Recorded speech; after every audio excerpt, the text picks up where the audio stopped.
Hello everybody, Evelina here. It's day 56 of Authentic Transformation, and in today's video I would like to talk to you about intuition.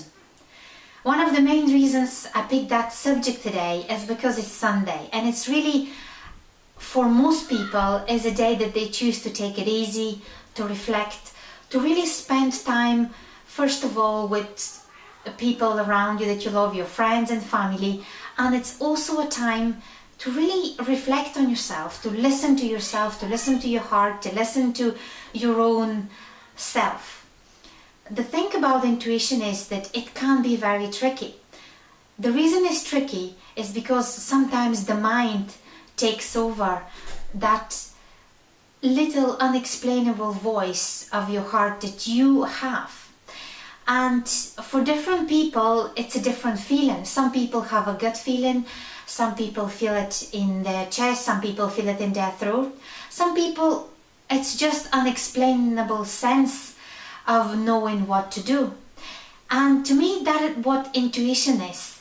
Intuition is really the fact that you already know the answers for whatever the questions that are you asking, but at the same time, you maybe don't have enough courage to listen to yourself.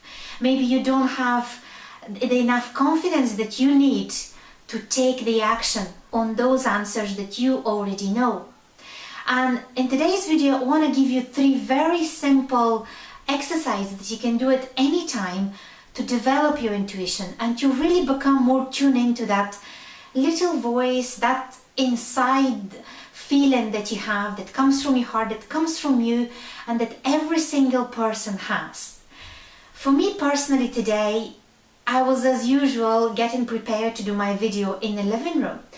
But something really was telling me, no, change the settings, go in the kitchen, do a video in the kitchen and see how you feel. And to be honest with you, I really feel relaxed in the kitchen. Is really a place where I spend a lot of time developing some of my vegan recipes, nurturing the family, looking after everybody, and I really love that room. And my intuitive feeling was to do the video today, and I'm so glad I'm here. So here are the 3 very simple steps that you could do. They're very simple exercises that you probably know, but sometimes you forget to do. The first exercise is, let's pretend that you are meeting yourself when you are 100 years old. What advice you would have given to yourself? What would be that little piece of information that you would have wanted to exchange with a 100-year-old you? Let's pretend that you've gone through your life. Let's pretend that you've done everything that you wanted to do. What is that little advice that you would give yourself? And to make it more dramatic, let's pretend that you only have half an hour with yourself, or 5 minutes. Or what about if you just have to put it into one sentence? What advice will you give yourself? And once it comes down to that little advice, this is really you. This is really where your heart is speaking, your intuition is talking to you. It's very easy to do, and I highly encourage you to do. The second tip when it comes to intuition is pretend that your son or your daughter or some other young child around you, if you don't have kids, is asking you for an advice, and you're in a situation that you have to give an advice to that person who is doing what you're doing. They're young, and according to some people, maybe they haven't experienced enough. So with your own experience, what advice would you give to that child what is doing what you're doing?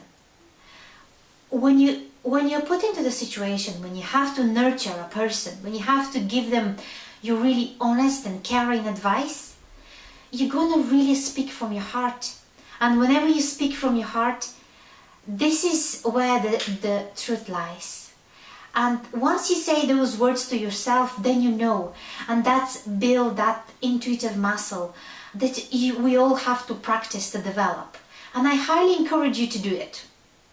It's really powerful because intuition is not something that you can kind of start listening out of a sudden overnight.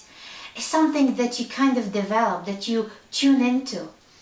And be very careful that there are two kind of tunes. One tune is of your mind, of that part of you that constantly wants to reason, wants to explain, wants to find logical explanation on things. And that there is another part which is constantly feeling things, and it's got this totally different energy to it. And of course the ideal situation is to combine the two and to be in peace with both. And once you listen to intuition, this is where your true power is. And I highly encourage you to practice listening to yourself, to spending time in silence with yourself where you can actually hear. And it's not always necessarily silence. Sometimes amongst the highest noise and the highest chaos, as long as you are peaceful inside, you can hear it and you know what to do. The third exercise that I want to share with you for improving your intuitive and really developing that amazing skill that we all have is to pretend that there is maybe three wise men, but these three wise men are three people that you absolutely admire, that you value them, that you class them as mentors, that they really are people who have what you want, that possibly have the result that you want to achieve for whatever it is your question is about. And pretend that you're asking them. Pretend that you're asking them that you have to make a choice. Just pretend what advice would they give you. And because you admire them, because you know that they have what you have, they will give you that advice. That advice, of course, will come from you, but because you will think that it's them. I've read somewhere, and that is probably true, that the people that we admire and that we want to be like have the qualities that we also have. You have the qualities that you admire in other people. It's just maybe that you don't maybe have the courage or the confidence to take them out, to bring them out in light. By practicing your intuition and by really listening to yourself and to acting on your call, whatever this may be, it could be starting up a business or making up a contribution, teaching people, helping others, whatever it is you want to actually practice, do it. Your talents, your values, your information is there, all in you. And by listening to your intuition, by listening to your own self, by being true to who you truly are, you will find an immense amount of energy, inspiration, and of course, courage. This is all we really need. Because sometimes we're really overwhelmed by fear, sometimes we're overwhelmed by doubt, but it doesn't matter. Those things, everybody experiences them, everybody has them. It doesn't matter who you are, everybody feels fear, everybody feels those things. But once you take the action, the fear kind of disappears. It's still there, but it doesn't really matter. It hasn't taken over you. So when you listen to your heart, when you listen to your intuition, you're really powerful. You're most of the time unstoppable. So with that being said, thank you once again for being in my kitchen today. And after doing that video here, I'm sure I'll make more videos in the kitchen. And if you haven't subscribed to my channel, please do. I would love to hear your comments on intuition, because I know this is such a big subject and everybody have their own little secrets on how to do the right thing. Also, if you would like to join our team, please click on the link below, and I'll talk with you tomorrow. Bye for now.